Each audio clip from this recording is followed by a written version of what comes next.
Trade deadline outlook for the San Diego Padres. I think the place we have to start here, and this is Ryan Finkelstein, managing editor at Just Baseball. I got Clay Snowden with me, one of our talented writers.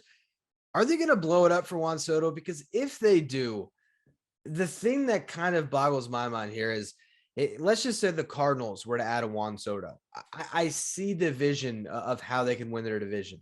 If the Mets were to make a move for Soto, or the Yankees to put them over the top, and maybe they want Soto instead of Judge for the next 10 years. Like, to me, there's an argument for a lot of these teams.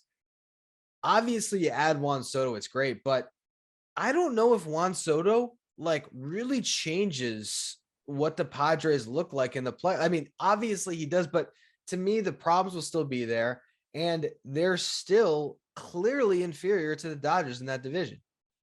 Yeah, I think Juan Soto, they've done too many big time moves to do another one, in my opinion. You don't want to trade what's left of the farm right now.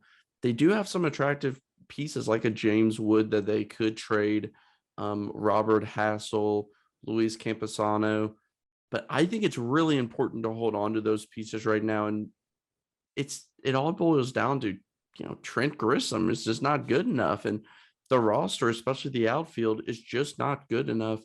And that's why they're interested in Soto. But at the end of the day, man, I could just see that blowing up in their face after they trade off whatever's left of their farm, and it's still not enough. And that's why I ultimately think that they don't do it. There's still a part of me that thinks that Soto ends up on the Nationals beyond the deadline. This is an off-season conversation where, Yeah. because I really don't think the value is really going to change too much. I think 2 years of Soto with an extension, same thing as 2.5 years, but I guess we'll kind of see how that shakes out. The good news, if you're the Padres, is you have a guy that's as talented as Juan Soto that could be back here with Tatis. You get him. That's basically, I think, the best thing that's going to come out of this point of the season. That's always kind of a cop out to say the guy who comes off injury is going to be your big deadline acquisition. But I mean, you're talking about, if he's right, I mean, top 5, no doubt, shortstop in baseball. They could play him in outfield if they want to stay defense at short. Is that maybe the best way to go? Because you're looking at this outfield. They just brought up Echeverri Ruiz. I mean, a talented prospect having a really nice season, but is he your saver in the outfield? You got Profar has been good out there. When healthy, you got Grisham as just defense, I guess. Will Myers coming off in. Like, there's just not a lot to like in that outfield. And maybe Tatis is the answer here.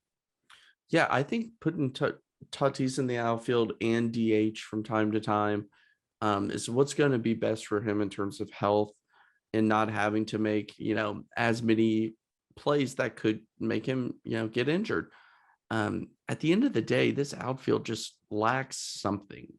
I don't think Will Myers has worked out well at all. Trent Grissom has not been a good player whatsoever. Marzot, Mazzara. Mazzara, yes, he's been good, but more of a profile as a fourth outfielder. And then in left field's Profar, who's been a really good player, in my opinion, I would move him to first base and put Eric Hosmer anywhere other than in the starting lineup. Yeah, and if you do that, obviously you're getting a lot of double play balls hit out of your lineup for sure. I look at the outfield market, and I think there's some names here. Like, could they be in play for an Ian Happ? Could they be in play for Andrew Benintendi? Is that the type of move you make? Because if nothing else, they might not move the needle entirely offensively, but if you're just getting slightly above average contributions from them as a starting outfielder, it's a lot better than what they're rolling out there anyway. Yeah, I think those names that you just listed are exactly who I would have on my list. That caliber of player, it's still not going to come cheap, but they're a high enough level of player and impact that it can actually change the trajectory of your team. Yeah, and I think they have to make those type of moves, and they have to make the moves that every team wants to make. Adding a back end starter, adding a bullpen arm. We mentioned before recording here, Jose Quintana makes a lot of sense for this team. I think an arm like that you can slot in as your fourth or your fifth starter behind those kind of top 3 guys they have with Darvish, Snell, and Musgrove. It makes a lot of sense, and obviously they have Clevenger and other options here, but I do think they should add a starter, and then I think every team needs some bullpen help. Yeah, you need somebody to eat those innings up and just at least provide some reliable depth. Because right now Gore went down. They've had some injuries. Clevenger has a long history of injuries, even this season.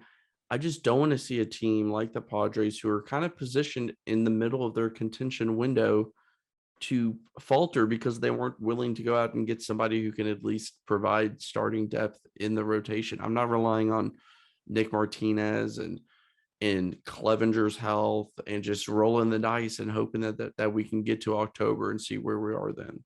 I think this is a team that's going to be active based on the collapse they had last year. I don't think they want to see that happen again. I think that if we're talking about wild card teams, I'd say they're, maybe just behind whichever team doesn't win the NL East, and the Mets and the Braves probably heading towards the second wild card. And I think that the ceiling of this team lies in their star talent. It's getting to October and hoping that Manny Machado and Tatis can carry a lineup, and that Darvish, Snell, and Musgrove get hot at the same time. And they're actually a pretty interesting playoff team when they get there. Maybe this deadline is just about making sure you survive the regular season. Exactly. Yeah. You just need to get to the playoffs.